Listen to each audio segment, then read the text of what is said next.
Hello, everyone, and welcome. I'm Seamus McCormack, the Program Curator at New Contemporaries.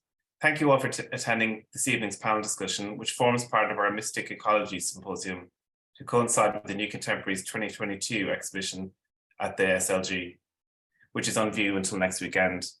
Live captions are available by clicking the red Live button in the top left of the screen. The captions will open in a new window.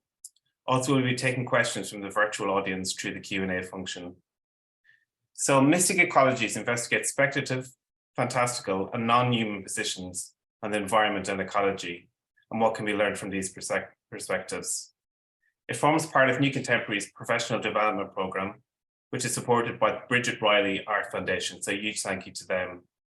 I also want to say a huge thank you to the South London Gallery and Goldsmiths MA Art and Ecology for partnering with us in tonight's event. So we're delighted to be joined by an illustrious panel: Sophie J. Williamson, Amma Josephine Budge Johnson, Michael Mardar, and Suzanne Treister. And I want to thank them all for joining us. I'm going to now hand over to our chair, Sophie. Thank you. Thank you so much, Seamus. I'm really excited to be part of this evening. I'm really excited to hear all of you speak. Some of your work I know quite well, and some of it is new. So I'm really excited to be introduced to new thoughts and things which are unfolding in the present. I wanted to start by sharing a few thoughts which I felt might speak to each of your presentations speculatively. I don't quite know what you're each going to be speaking about yet, obviously. But to start with, I wanted to share something by Roman poet and philosopher Lucretius. When atoms are traveling straight down through empty space by their own weight, at quite indeterminate times and places, they swerve ever so little from their course, just so much that you would call it a change of direction. If it were not for this swerve, everything would fall downwards through the abyss of space. No collision would take place, no impact of atom on atom would be created. Thus, nature would never have created anything. So that was written by Lucretius in the 1st century, but BC. But I also want to refer to a seminal discovery of the 20th century, which Susie can probably explain much better than I can. My astrophysics are not very good, but of cosmic microwave background, which has become one of the most important tools to study the history of the universe. And so in my layman's understanding of it, when you look into space, you're seeing light years from millions of years away. So you're literally looking back in history, which we all know and understand.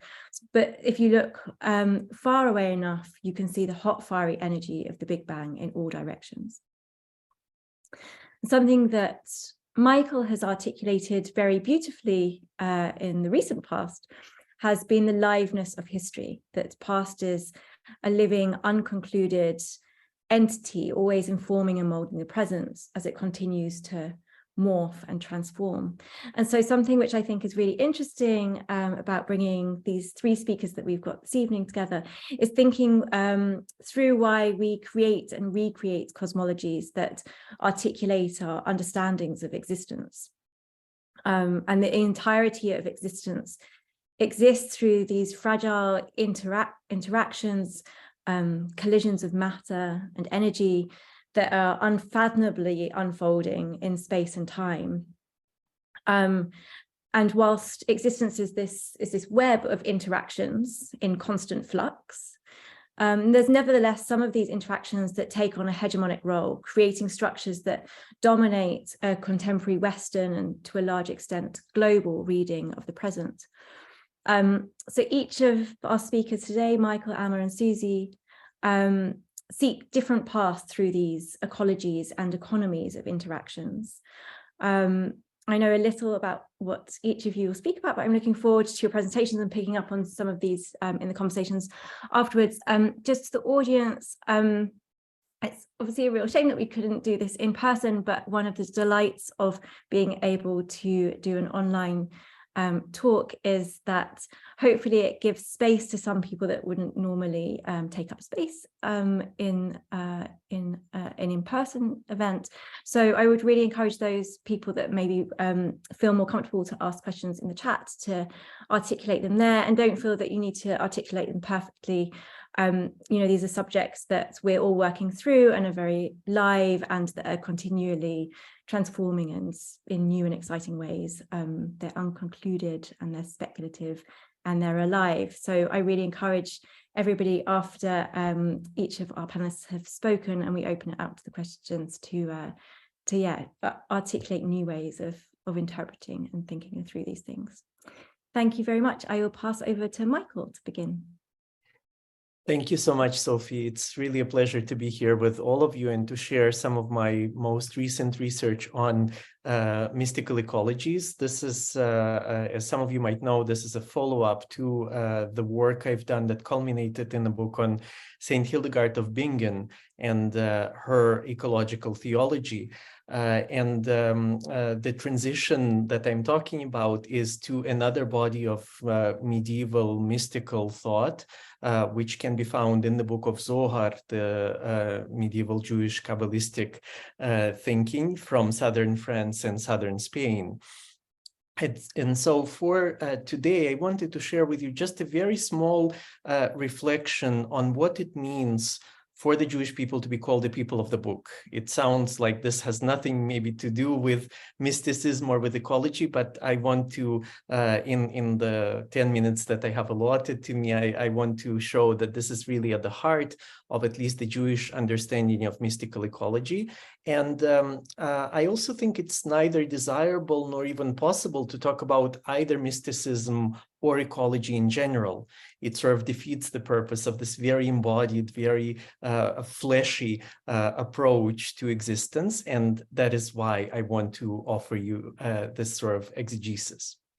So as I mentioned, the Jewish people is often called the people of the book.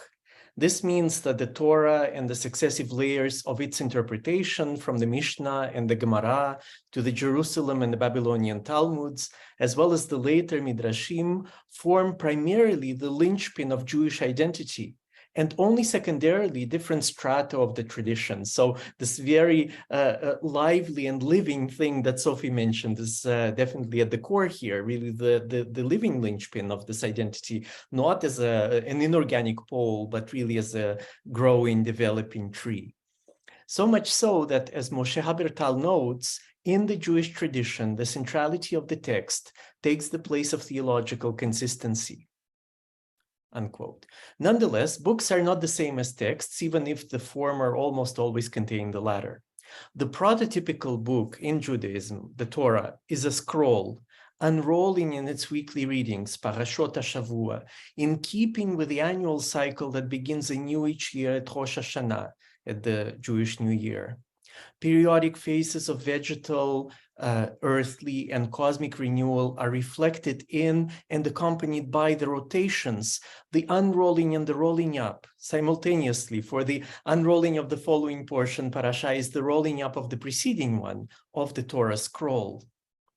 Now, already this minimalist connection between the readings of the Book of Torah and the much larger environmental processes intimates how being a people of the book is congruent with embeddedness in the life world.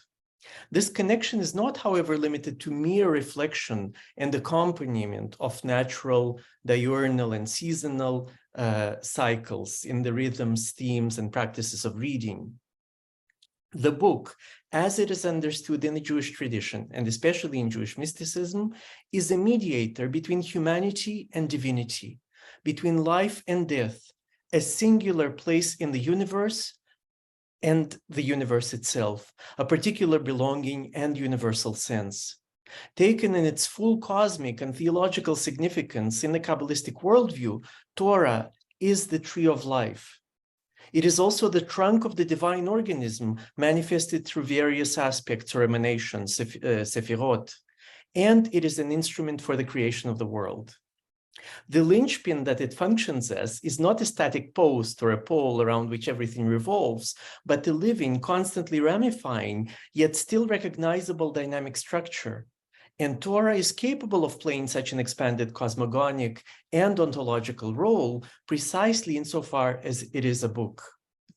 Now, the earliest known piece of writing in Jewish mysticism, Sefer Yetzirah, the Book of Creation, with some of the oldest layers of the text dating back to the 3rd and 4th centuries BCE, begins with the affirmation that God, and I quote, created his world via three books, numbers, and stories.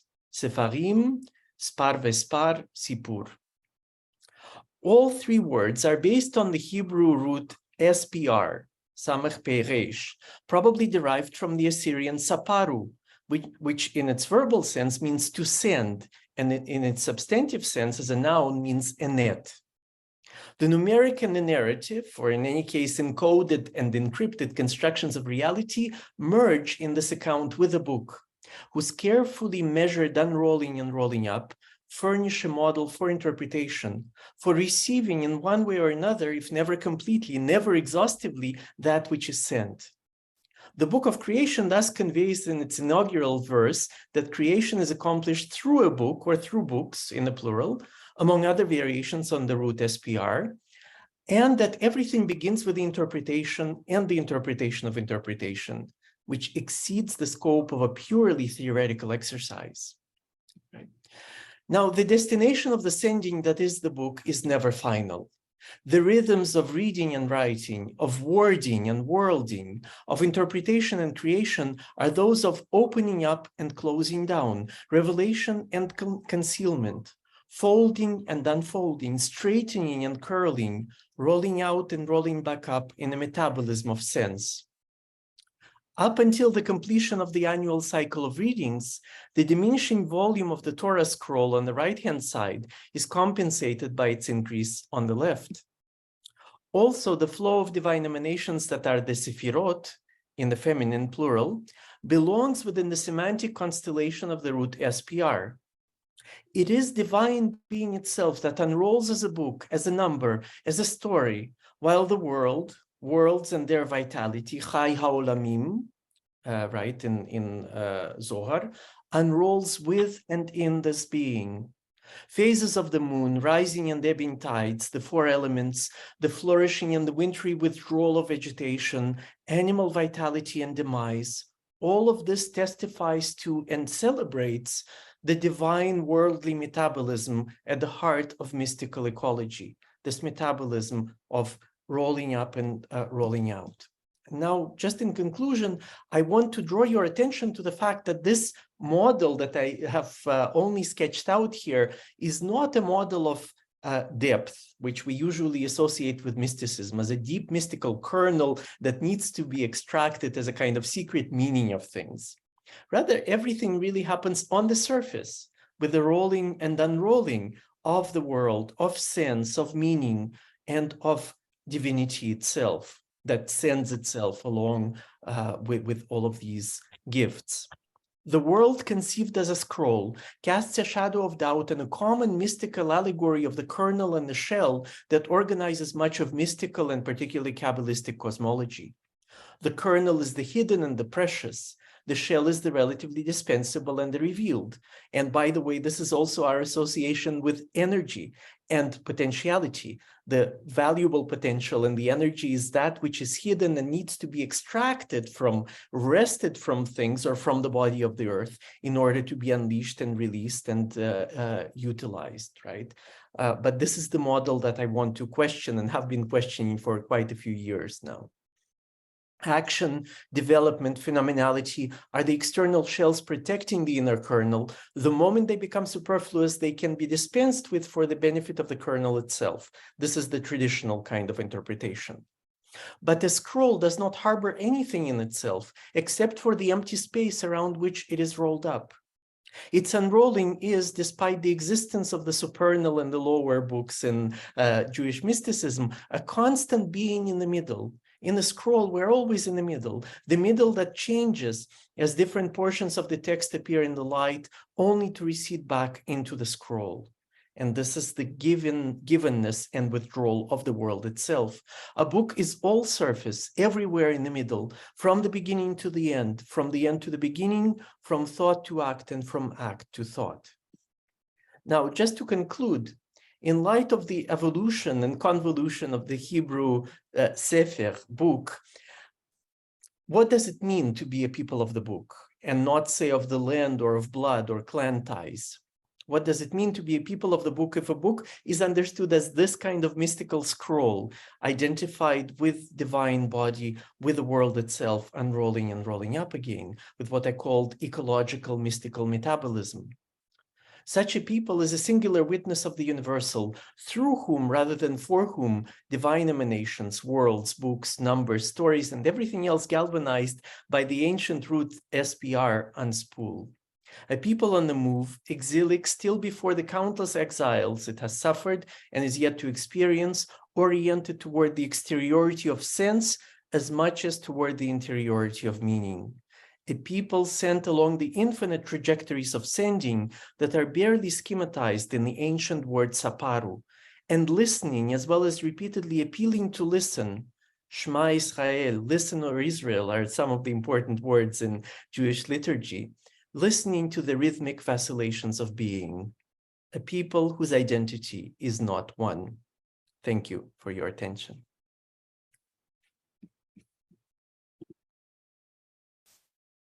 Thank you so much for that. We'll hold questions until the end.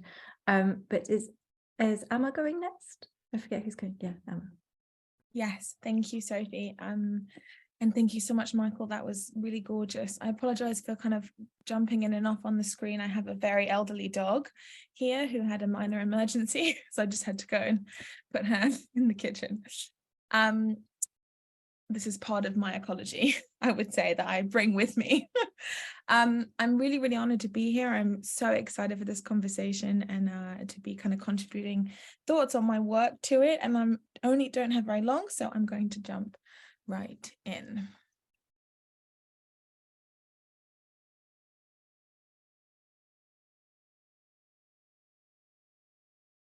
Can I get a thumbs up that you can see my blank screen?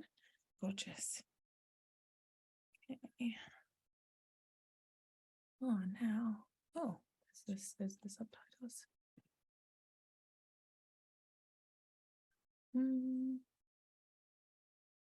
Wait, can you see my slideshow or can you see my document?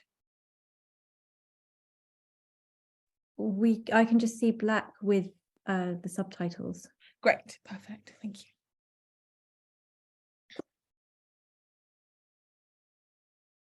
I licked the outside of the lime. Bitter, rubber, the promise of something pithy and distasteful. I sought to get inside of it. I rode its waxy, warbled skin until my teeth couldn't help themselves and pierced. Excitement builds, defense mechanisms corroding my teeth, eroding softened bone, burrowing cavities in a last-ditch attempt to preserve the flesh. Within, bitter furriness leaks suggestively onto my tongue, teasing my taste buds, coming all over my gums, even as its encasing seeks to escape.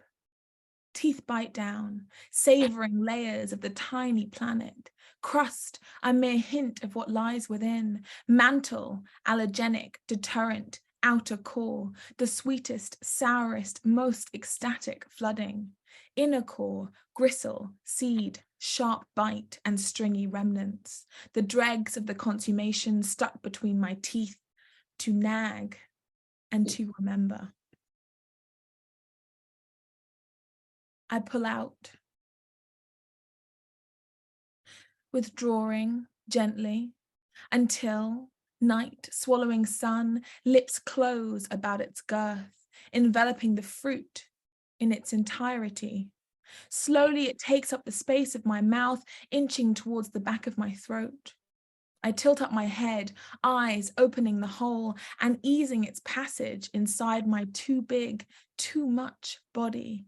Too big, too much mouth. Juicy latecomers slip down my ravenous throat, binding, cauterizing the promise. I quell my gag reflex, eyes clenched, leaking tears, trying to breathe through my nostrils, but they burn with acidic citrons. I'm running out of oxygen. I wonder how long I can bear it, how deep it will or can go, at which point I will have surrendered power over to the lime, at which point I will cease to be human, species superior, in control, at which point I will become its bitch. Oh, how I long to be its bitch. Spluttering, I expel it from my mouth with a force that splats it upon the kitchen floor, where it lies soggy and misshapen, misused and disregarded, unable to germinate through dead linoleum sheeting.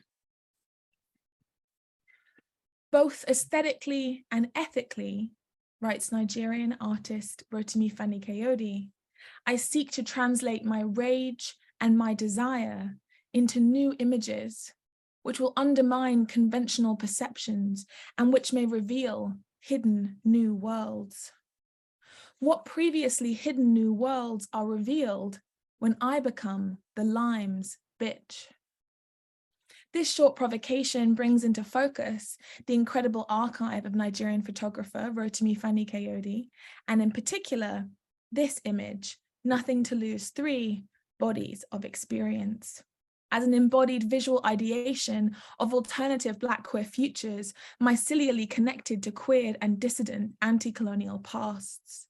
As the effects of climate colonialism become increasingly violent along its multifarious front lines, in the bodies and ecologies of racialized lives and lifeways, warping weather patterns, swelling oceans, salinizing soils, acidifying bodies of water, human and more than human worlds are forced to evolve, to adapt, or to, in the words of Donna Haraway, become with each other in surprising relays. But who gets to survive and how? Who decides what futures are worth prioritizing or even imagining?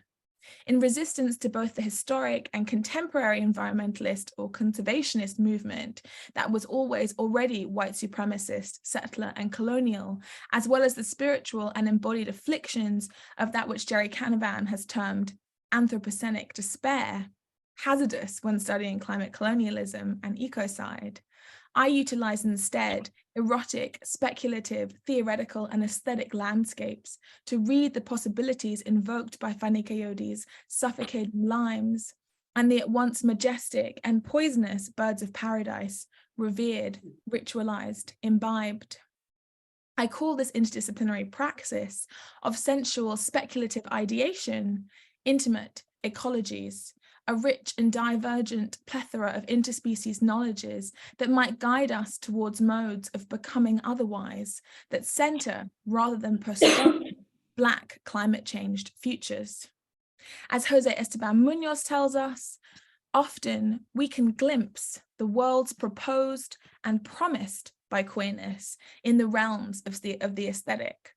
The aesthetic, especially the queer aesthetic, frequently contains blueprints and schematic of a forward-dawning futurity.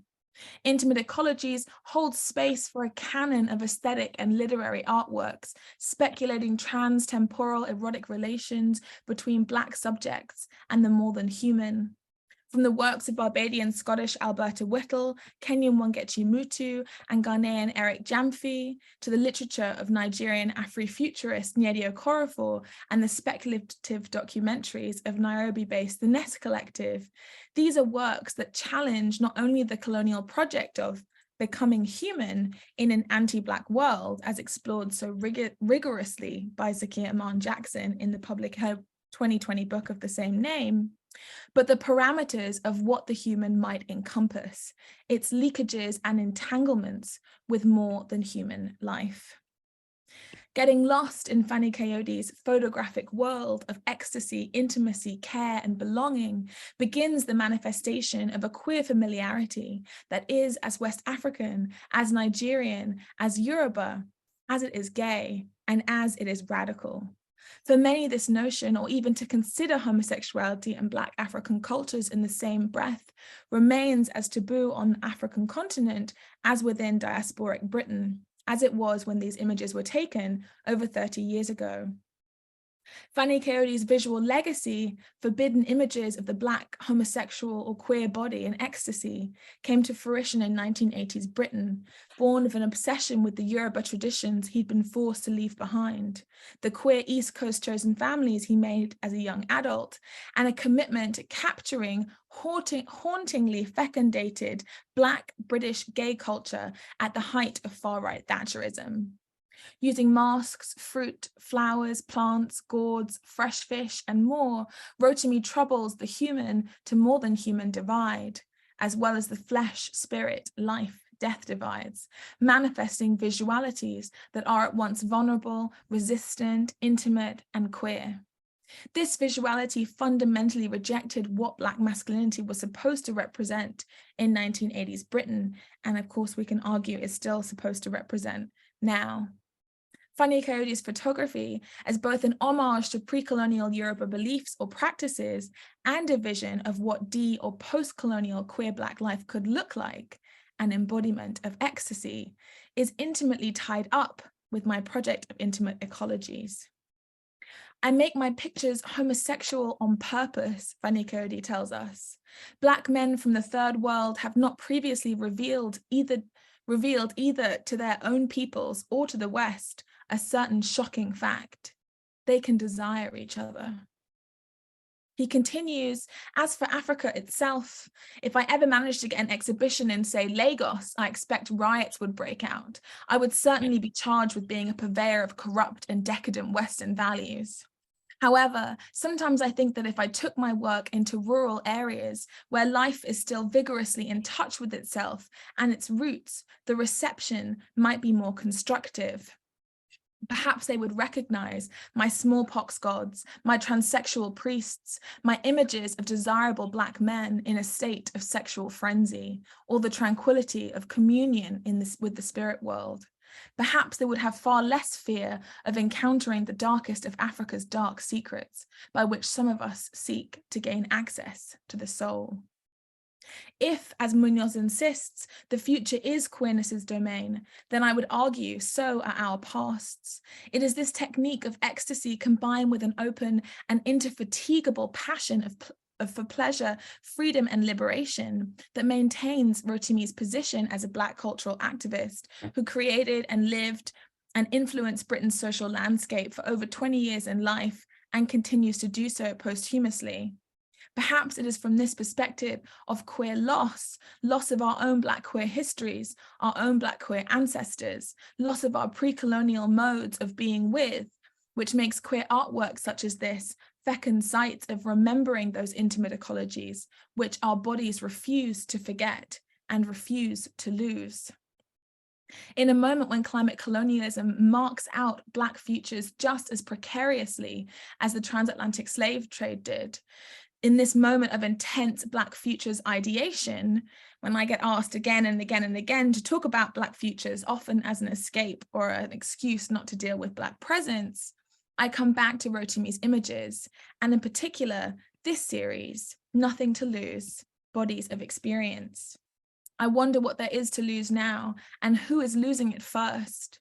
If the question is not who, what, how can be saved, perhaps then it is how do we find the dignity to surrender? Perhaps the point of reading Coyote through the lens of intimate ecologies then is not that we have nothing to lose, but rather that to lose the subjective understanding of human as superior, human as autonomous, or even human legacy as inevitable is, when embraced with what Coyote calls a technique of ecstasy, to lose nothing at all. It is rather simply to remember. Thank you.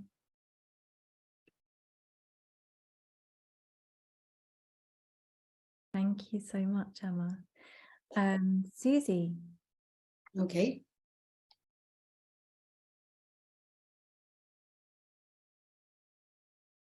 Okay, can you all see my website?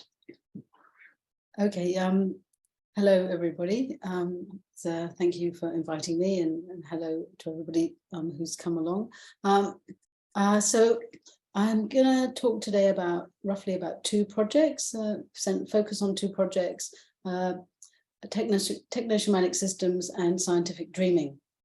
I think when I was invited to this panel, I think we discussed just me talking about those two projects, and in relation to that, it struck me that most of my work can kind of be divided into projects which are rooted more in the present tense and dealing with a lot of historical material in order to try and imagine better futures. And then on the other hand, several of my projects tend to be more kind of like sci-fi visionary, something like Survivor F, for example. And going back to an early project, Hexen 2.0, which you may know, was very much rooted in the histories of, where are we here? In the histories of the internet and computing, and trying to work out better futures in relation to those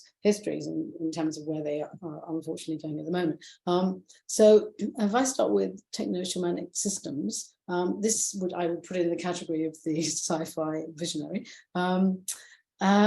This project started, was triggered off when I was coming across more and more material about certain people on this planet wanting to colonize outer space. And I think there was an article in about 2018 about Trump wanting to mine the moon, and which he thought was some kind of family member of Mars. He thought, I think he thought that Mars was actually part of the moon, or something equally ridiculous. So I started looking at a lot of these government and corporate projects to colonize space, and it struck me that history was going to repeat itself. That not only were we, people on this planet not only had they colonized other cultures, but now this colonization process was going to be mostly a male-driven colonization of other planets, and not just colonization, but destruction and potential. I mean, we could not only destroy this planet, we could destroy the whole universe. So I started this project with a whole series of diagrams. It's going to take too long to go into them all here. They're all to do with various ecologies of the planet, of outer space, of different ways of thinking about the universe. Astrocognition, for example, is a different way of understanding oneself in the universe in relation to everything that's out there, rather than just in terms of this planet. That's a new field which seems to be quite vital and interesting. And then I explored, just to hurry up here, I explored space law as it stands at the moment. This diagram is about space law. Obviously, it's a massively contentious issue.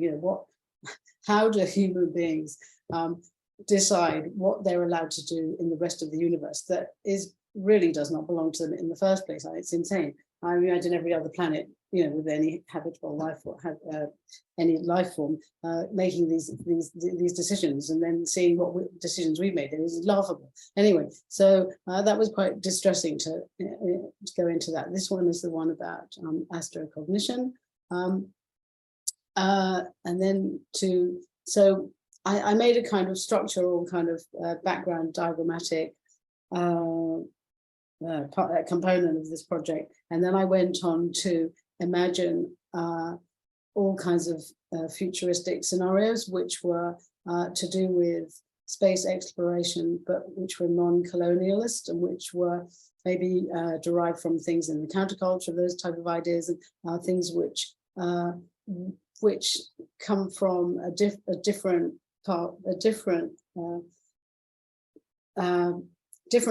type of areas than the kind of science fiction that we're used to reading that has been kind of written. So it's almost like I sometimes see myself as a science fiction writer, that I'm imagining future scenarios which are non-violent, non-aggressive, which might enable us to have a positive future in the in the rest of the universe, which we hadn't quite conceived of, which bringing in all kinds of other ideas. So all of these, so for example, I've covered up my menu bar here. So for example, I designed some psychedelic spaceships. I designed a series of costumes. I invented these rituals where human beings transmute into spaceships. And, oops, I lost my menu bar again. Sorry, move my thing. I'm going to go back.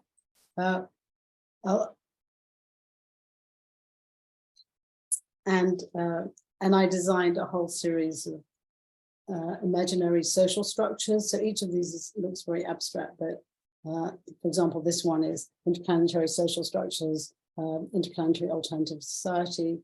This one is called followers. This one is crystal space forest island. This one is interplanetary ecosystemic. You can see them. They're all on my website. You can go back to all of these. So that's that project. Then in between that and scientific community, I made a project called Kabbalistic Futurism. So let's say with techno-shamanic systems, it's derived from the idea of techno-shamanism, where let's have a look. So this is the. I mean, I put very concisely what I meant to say in here, so you can read this later. Then with Kabbalistic Futurism, I started to think about my own history, my own Jewish history, and how I'd always been interested in the Kabbalah. So this gets back to Michael's thing. And what's interesting for me is that there are a lot of texts in the Kabbalah which are really kind of echo really interestingly with theories in contemporary physics. It's almost as if that one comes to the similar understandings through different means. And so I wanted to explore my own history in terms of those things, those connections with now, and take it into the future and imagine again more positive futures through an old mystical system by almost actually rewriting it. So, for example, in the Kabbalistic manuscripts, I made 46 works where I used the Kabbalistic tree of life as a structure to insert texts which read in 46 sections. So the idea is you start at this one and you read them in sequence until from 1 to 46. And in a way, I kind of intended them to make a kind of reimagined futuristic version of the Zohar, for example. Not that, I mean, I don't want to claim anything like that, but it as a kind of poetic, futuristic, imaginary version. Then, so very differently, because I'm very engaged in practical ideas of how to, for example, solve the climate crisis. Obviously, everyone's bothered by it. Everyone's hysterical about it, and given the amount of the kind of imaginary work, hallucinatory kind of work I've done about the future, I having worked at CERN for about the last 5 years, starting from an award thing I had there about 5 years ago. I've done various projects at CERN. I had this idea before COVID to invite the scientists, a group of scientists at CERN, to try and think up ideas to solve the climate crisis. And in order to do that, I decided to invite them to write science fiction short stories. And in order to do that, and in order to get their minds to kind of possibly come up with something they hadn't necessarily thought about, I carried out these 1-hour sessions with them, one at a time, where where we met, and there's one of them there. I asked them to get a piece of A3 paper. I had a piece of A3 paper, and I started off by saying, write 4 different dates in the corners, and then I asked them to write, to do 4 circles in the middle with 4 names. And they had to make up names of people. They didn't know what this project was. They had to come there without kind of blind. And then I asked them to write the, let's go to one. I asked them to write the occupations of each of these people whose name they've written. And then I asked them to draw a big oval at the top. And I asked them to think of a scientific breakthrough that might have really huge repercussions for the planet, but one which was like based on their own research and understandings, but which really pushed that to something that was like almost impossible or impossible at the moment, but maybe possible at some point in the future. And then when they would say things, and then I'd push them a bit further and try and extrapolate and get them to really get to the edge of what could be possible. That could be some amazing breakthrough. And then I asked them to go down below the characters and to write imagine a dream that each of these characters had, and all this time I'm talking to them very slowly and lulling them into this and getting them to kind of like they all kind of zoned out and were really enjoying themselves, and hoping that they would somehow, their mind would release some amazing thing. Then I asked them to go back to the top, and I asked them to think of the outcomes for the planet, for their scientific breakthrough, obviously positive and negative, hopefully mostly positive. And then I asked them to go down to the bottom and write the outcomes of this scientific breakthrough for the 4 characters. And then I asked them, it's not on this one, then I asked them to put, to write 4 events and 4 locations. And when they'd finished, I said, so what do you think you've got here? And what do you think this is about? And none of them knew. And I said, well, what you've got here in front of you, if you look at this diagram, this is a plot diagram for a science fiction short story that you're going to write. So, and they were more or less, all of them really excited. And over the summer, 12 of them have written their science fiction short stories. If we go to, you can look at this again yourself. If we go to this page here, you can see a synopsis and a quote from each story. For several of them, their theory involved the identification of dark matter or dark energy, and its potential to possibly provide a limitless source of clean energy for this planet, and possibly for travel in outer space. One of them talked about, in terms of quantum computing, that one could possibly develop communication with the universe. One of them did quite a historical story where President Mitterrand in France apparently invented a giant vacuum cleaner that would suck all the hot air out of the atmosphere and convert it into usable energy. There's many other stories. You can look at them whenever you like. And then these 9 diagrams were my extrapolations from all the scientist diagrams for each section. So, for example, this one will be all of the outcomes for the scientific breakthroughs. Thank you so much, Susie. Thank you all 3. Can you hear me? I feel like. Thank you all so much. That was 3 absolutely brilliant and very rich presentations with a huge amount of material that I really want to unpack. I mean, where we don't have that much time. I've got a whole list of questions which I'm really desperate to ask you and discuss you. But I realize we also need to open it out to the audience. But maybe to start, I'd like to pick up maybe where Susie finished and bring that question of dreaming and the imagination and the speculative, and maybe articulating the unknown that Susie was working through with scientists in their kind of dream worlds.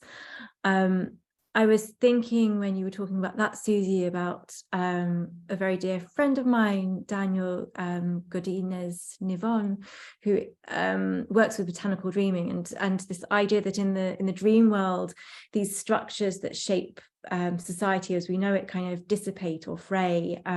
So, you know, I definitely don't dream of ever having a passport or money in my dreams. And that the dream space is a space of that is vital to evolution, and it's a place where yesterday is reflected on, but that new ways are tested out and rehearsed for tomorrow.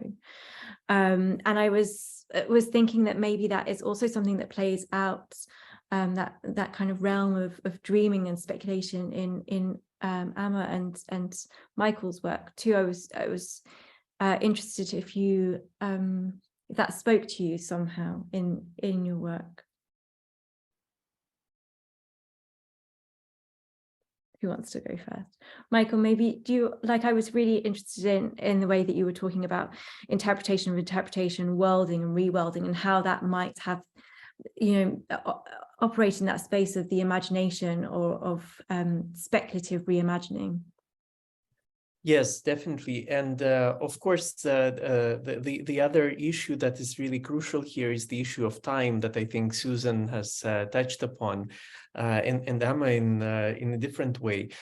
So if we look at the Kabbalistic notion of time in Zohar, we don't have a linear kind of development of history from the past to the future, but rather the absolute past is always ahead of us.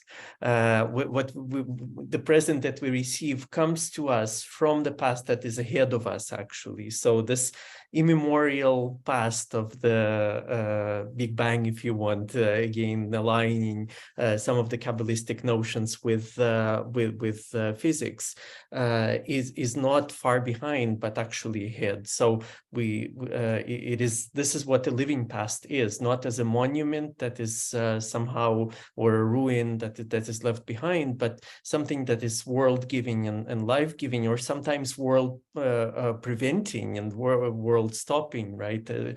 Depending on the conditions of social oppression and other ideological factors. And so here dreaming can have definitely a very liberatory role of getting in touch with that future-giving past that is being blocked, that is being prevented from being accessed, in a sense. Yeah, definitely. Yeah, I can come in there. So, I mean, speaking of time, there's like obviously so much more to this kind of research that I'm doing around this, or this work. I mean, it's not even really research, it is, but it's a practice around intimate ecologies that comes out in my own visual artwork and science fiction writing, as well as in my kind of research. But a lot of it has been about feeling that I have permission to explore these conversations of Blackness and pleasure and the more than human together, and that permission for me has come through this kind of gathering of this kind of pantheon of predominantly artists who are dreaming up these relations, often not articulating them as such. And so I guess for me it's about trying to find a language, and I think of, you know, it's so beautiful when people write about being photographed by Rotimi. They talk about the studio as this kind of dreaming or alchemizing space. The word alchemy comes up a lot in reference to his practice, both in terms of using photography as a Western medium and all this kind of symbolism, but also ritualistic practices within the actual photography studio itself, and entering trance states. And so I also have this kind of imaginary of what this studio was as a dreaming space, and the kind of bringing in of these really evocative objects or collaborators. I mean, I talk about like the birds of paradise also kind of being these collaborators in the work, and what happens when I place it here, what happens when it's in my mouth, how did the lime end up in his mouth and that far in his mouth, and how did that feel, and how long did he have to hold it there, and then what happened in that time when Fanny Cody was asking him to stay in that position, And I think that kind of non-time, non-space that is a pocket inside like extremely racist 80s Britain, but yet there's studios here in London where this is happening, becomes this kind of transtemporal dreaming space that is very much in time, because it couldn't be happening without the wider context, but is also out of time because the impossible is taking place in this dreaming plane. And what we have are the remnants, or the kind of the dregs of the dreams, right? The photographs are what the residue, what is left behind. Maybe picking up on that, there's something which I think really comes out of each of your presentations. It's about a kind of interscalar intimacy that shapes ecologies, that somehow operates outside of that linear temporality, and maybe as a way of kind of crossing relationships that are spatial and temporal, perhaps at the same time. And Amma, I was telling earlier about a shared interest in Octavia Butler's Patternnists, which I definitely wanted to bring in relationship to these conversations, because I think there's something there which is a way that we are all tied together for better or worse effect in intangible and often invisible ways, and that they transcend the boundaries that we presume to understand, such as geographies or nation state borders or era in time. I was wondering if that was something that maybe all three of you might want to answer about. It's like how these interscalar intimacies shape the ecological relationships that your work talks about. Who wants to go first?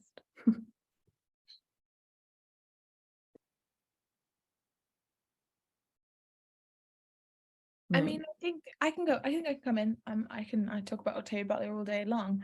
But I think that what's interesting, and I was reflecting on this after your email about this, was that there is this kind of tie that comes up in the Patternist series to also this sense of like what's a word for this that isn't so violent? I'm going to use the violent word and caveat the violent word. There is this kind of breeding of abilities, or that connection is also, there's some kind of intentionality which is potentially malevolent, right? That kind of comes up also in how those family lines intersperse, and then it kind of comes into contact with this like alien illness or opportunity for transmutation. But there is this kind of clashing up of some kind of malevolent intentionality, which is some kind of also master pattern. And so again, I guess I would be wary of thinking about this kind of cosmic connection or interconnectivity, well, that actually has a very sinister, I mean, obviously it's Octavia Butler, it's all sinister, but that has these very kind of sinister undertones, depending how far back into all the series that you read. And I think that's something that I find really liberating about Butler's work, because it is science fiction, but it's really not flinching away from the realities of kind of malcontent and the way that shows up across generations, right? The kind of ways that we inherit ideas of ourselves or ideas of what's possible or what we're supposed to do in the world, and whether that's inherited trauma or inherited memory or anything, or one's ability to kind of imagine at all. But it kind of creates this capacious space where these like kind of inherited traits become world making.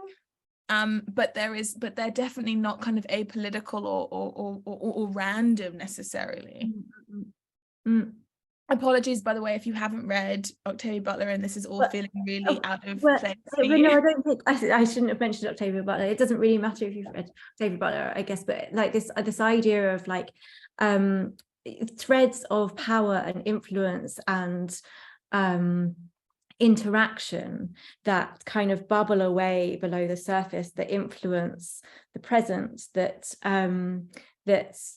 pull a lineage. It's interesting that both Michael and Suzanne have been talking about a Jewish lineage feeding into their work, that there's these living pasts that are kind of these threads that pull and push and diverge, and that, yeah, maybe Yes, and of course, maybe I can jump in here. This kind of living past of the Jewish Kabbalistic tradition of the medieval book of Zohar are doubly repressed because this is obviously not the dominant tradition within contemporary Judaism. It is a little bit looked down upon, but it is also a European tradition which has been largely forgotten because this body of work was written, was finished around the year 1300, and shortly thereafter, just a century, a little bit more than a century after that, there was the expulsion of the Jews from Portugal and Spain, from the Iberian Peninsula.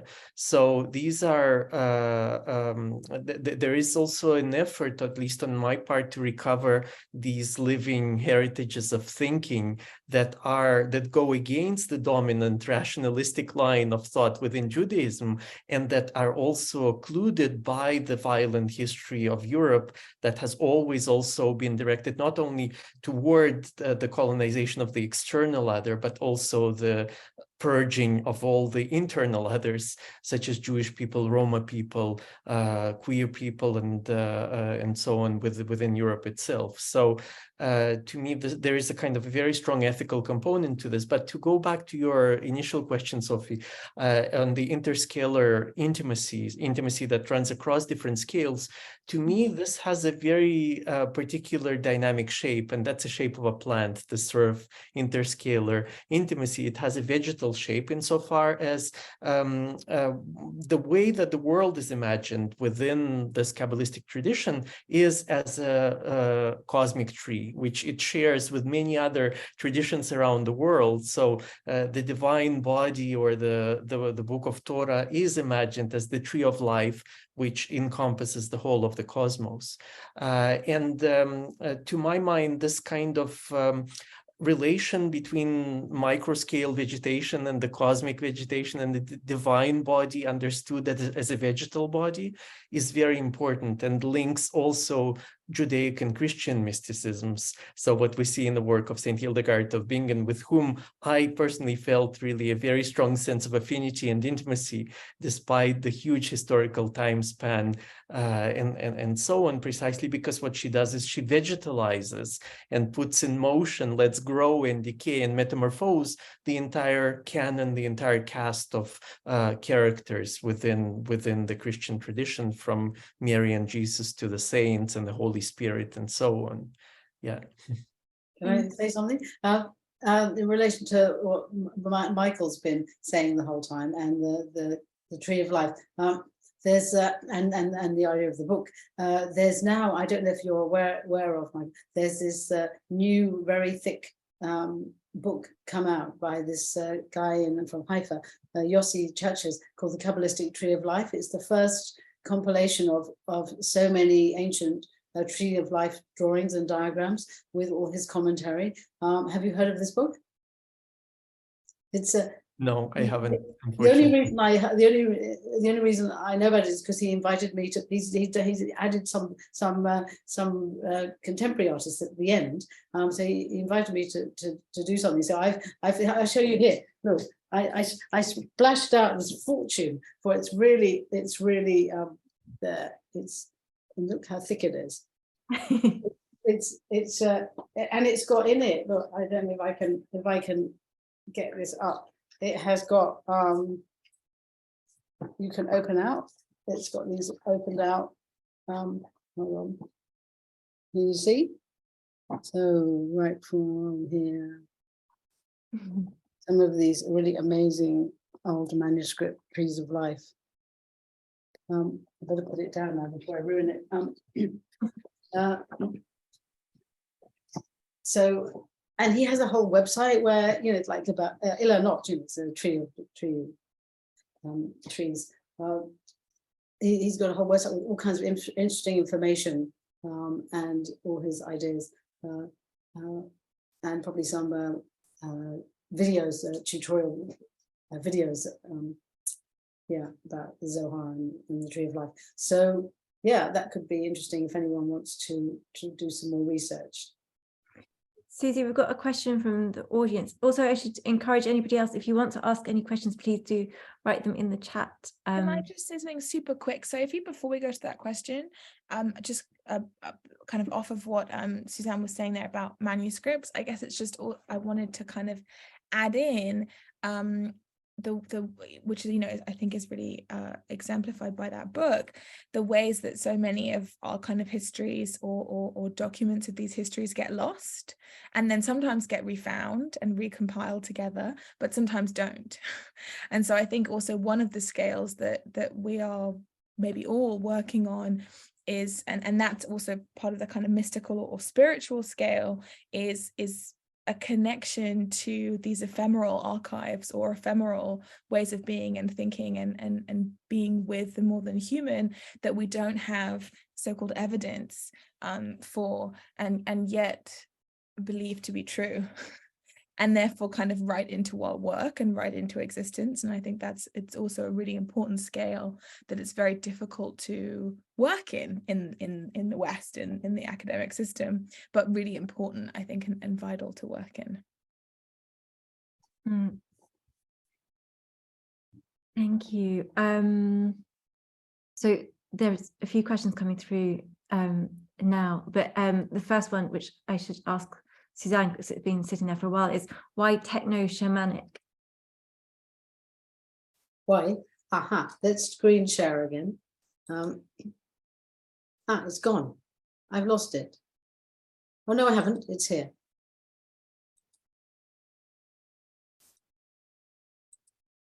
Here we are. Here. So why techno-shamanic? Because well, techno-shamanism has been used as a word by various groups of people, and in general they're using it to bring together the idea of technology and spirituality, but through music and raves, and it's kind of like a young movement. So I wanted to actually use the idea. It's a choice of words. So the idea of a kind of spiritual thing and the idea of technology. I've been working with the connection between technology and the spiritual since the 80s, when I started making works about video games, and I wanted to somehow follow. I wanted to understand where technology was taking us, and I wanted to imbue it with something that wasn't going to be determined by the machine in that sense. And so, for example, in 1994, I made a series of software packages, and one of them I called Sacred Vision, and it was a floppy disk with the painting on it, and there was a box with Sacred Vision written on it. And in some of the video game paintings, those were called Sacred Vision 3 video games or 2 video games. And in a lot of the work I've done, when, let's say, for example, I did a lot of work with alchemical drawings, where I converted them into, I reincorporated that style, which combines, well, alchemy is like,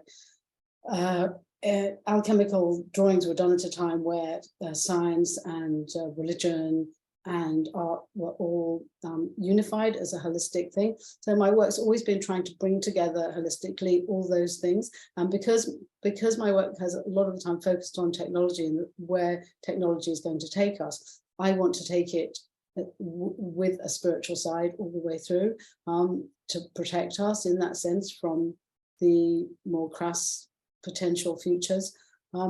And so I use this term, and I'm trying to evolve that term into away from just the music thing into more of a holistic way of going forward with technology and a kind of spiritual life at the same time. Yeah, have I answered the question? Yeah, there's another one that maybe relates to this and that could maybe open out to all three of you. There's a question from Maria who says, I'd love to hear your perspective on the development of intuition in post-human potentialities to begin creating connections with ecology and outer universes. But maybe that's a question that could come to all three of you about the development of how intuition might play out in post-human or future possibilities. But it's directly related, it's directly addressed to Suzanne. Oh, that's a very broad question. Intuition, yeah. I mean, we use intuition all the time. You can't, the very valuable thing, you can't say we're not going to use it because it's there, it's part of our organic makeup. Could you clarify the question, do you think? Maybe Maria could clarify in the chat, and we can come back to it. Okay. Flora asks, I hear everyone is talking in metaphors. How real do you think metaphors can be? Which maybe I'll take this one up because something that yes, so very often, not only with regard to mystical ecologies, but also with regard to what I call plant thinking, people think that this is all an elaborate metaphor or an allegory. But in fact, one thing that I always draw people's attention to is that in the mystical traditions, things are hyper literal. So it is not that, which sounds counterintuitive, speaking about intuition, both Christian and Jewish mysticism are hyper literal. They insist on reading the sacred text to the letter. So if the body of God is mentioned, if a hand of God is mentioned, it is interpreted in a very corporeal, fleshy sort of way, and not as a metaphor for some attribute of God's power or another, right? So here, if anything, I would say we're dealing with the opposite of metaphor. And on the other hand, I would say that it would be useful to move away from the very distinction between the literal and the metaphorical. What I'm getting at with the hyperliteral is precisely this kind of distancing from this very distinction, because I think that creative thinking and probably art as well flourish and really operate within the sphere that is neither and both literal and metaphorical at the same time. There is also, insofar as I'm in this discussion, I'm responsible for the kind of section of Jewish and Christian mysticism in particular, in the theological context, within the theological context, the whole debate between the literal and the metaphorical is transposed onto the relation between Judaism and Christianity. So that within traditional Christian interpretation, the idea is that the Jewish law is literal, it is written on stone, on tablets of stone, as opposed to the Christian law, which is internalized and is the law of the heart. And this interiority kind of metaphorizes, but therefore gives a higher kind of meaning to the meaning that was received in Judaism. So I think that even here within this kind of very schematized relation between Judaism and Christianity along the lines of literalism and metaphoricity, we need to move away from this very rigid distinction and operate in the gray area between the two. A gray, which is really all the colors of the rainbow. Yeah, I agree. And if I could say something potentially cringeful, conversation we were having the other day about someone was saying, when do you think in language? One person insisted, yes, they think in language. Another person said, no, I don't think I think in language. And then I said, well, the thing is, we can't think in language, because when you speak, you're trying to articulate something that was in your head. And there's that separation between the thing that was in your head and the moment where it enters into language. and sometimes I often have difficulty expressing myself because I've got something in my head, but I can't totally express it because it's so blurry, it's almost impossible to actually articulate it. Language is really inadequate a lot of the time for what I want to say. And so when it comes to this metaphor and this literalness and all these things, they're all just constructs. They don't really exist. I think we're running out of time, but Emma, do you want to respond, to have the last word? Well, I don't know if I want to have the last word. I think you can have the last word, but I just wanted to say that I agree with what both Michael and Suzanne have said. And I think also I kind of mentioned this briefly in my provocation, but I think these binaries that the colonial world insists on, because it's because it's necessary to categorize and capitalize and extract from the world around us, are really things that we need to be incredibly critical of across the board. Is it real? Is it not real? Is it literal? Is it a metaphor? Is it spirit? Is it life? Is it death? Is it flesh? Is it ephemeral? And I think that it's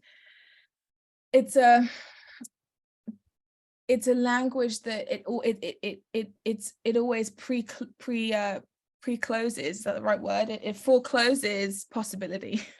And we're living in a time when we really can't afford to foreclose possibility. So I think that kind of thinking, and I think it also ends up in when we're talking about ecologies, you end up in this conversation of, oh, well, you're anthropomorphizing the ecology, right? So for example, I talk about this kind of interspecies like orgy happening between like bees and beetles and plants and air currents, etc. in pollination. And there's this wonderful video that I use where this kind of flower and this bee are having this wonderful sexual encounter, and people say, oh, but you're anthropomorphizing the bee, and I said, but who says that humans have the monopoly on pleasure? Right? Like who invented that idea? Because I'm pretty sure I look around the world and humans don't have a monopoly on pleasure. I mean, every single species explores and experiments with pleasure all the time. And so I think it's also about kind of, it's almost about humbling oneself and becoming comfortable with what Michael calls the gray area, and I would say with not knowing. Not needing to know, and that being a really thinking of that as an empowering, permissive, possible speculative place, as opposed to a place that leaves us vulnerable, which is a really kind of colonialist, capitalist, and patriarchal mindset that we need to move away from. We need to throw it in the bin. There you go. That's a very good end note. Thank you all so much. That was a really fascinating discussion, and it feels like the beginnings of lots of conversations. I'm really interested to see how they kind of develop and evolve. Thank you all so much for contributing, and thank you for the questions from the audience. And this will be recorded and online for anybody else that hasn't been able to make it this evening. Thank you all so much. Thank you so much, you. Sophie. Thank you. Thank lovely you. to meet you Thank both, you. Michael and Suzanne.